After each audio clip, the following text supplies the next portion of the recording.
ஆசிரியர்கள் அனைவருக்கும் வணக்கம். நம்ம பிஜிடிஆர்பி எஜுகேஷன் மெத்தடாலஜி நியூ சிலபஸ்ல 1 டே 2 கான்செப்ட் சீரிஸ் பார்த்துட்டு இருக்கோம். இன்னைக்கான first concept is naturalism in education. இந்த பர்டிகுலர் பிலாசபியை ரொம்ப பிரபலப்படுத்தினவர் யாரு அப்படின்னா ருசவ் தான். அவர் எழுதின புத்தகமான இமெயில்ல இதை பத்தி பேசியிருப்பாரு.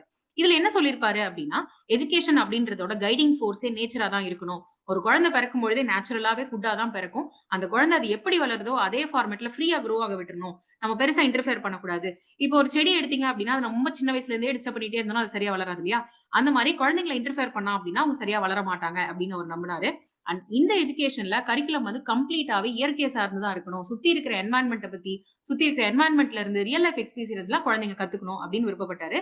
இதுல ஒரு டீச்சரோட ரோல் வந்து அப்சர்வராவும், ஒரு கைடாவோ, ஃபெசிலிட்டேட்டராவோ தான் இருக்கணும். ஸ்ட்ரிக்டான அத்தாரிட்டியா இருக்கக்கூடாது அப்படின்றது அவரோட பெரிய பிலீஃபா இருந்துச்சு. இப்போ இது ரிலேட்டடா ஒரு கொஸ்டின் பார்க்கலாமா? Which book is a manifesto of educational naturalism? ரிபப்ளிகா, இமேலா, ஸ்கூல் அண்ட் சொசைட்டியா, இன்டெகிரல் எஜுகேஷனா? இதோட ஆன்சரை கமெண்ட் செக்ஷன்ல மென்ஷன் பண்ணுங்க. கரெக்ட் ஆன்சர் ஃபர்ஸ்ட் கமெண்ட்ல பின் பண்ணிருக்கோம், செக் பண்ணி பாருங்க. இந்த வருடம் உங்க பிஜிடிஆர்பி ஆசிரியர் ஆகணும் அப்படின்ற கனவு மேம்பட ப்ரொஃபசர் அகாடமியின் சார்பாக வாழ்த்துக்கள்.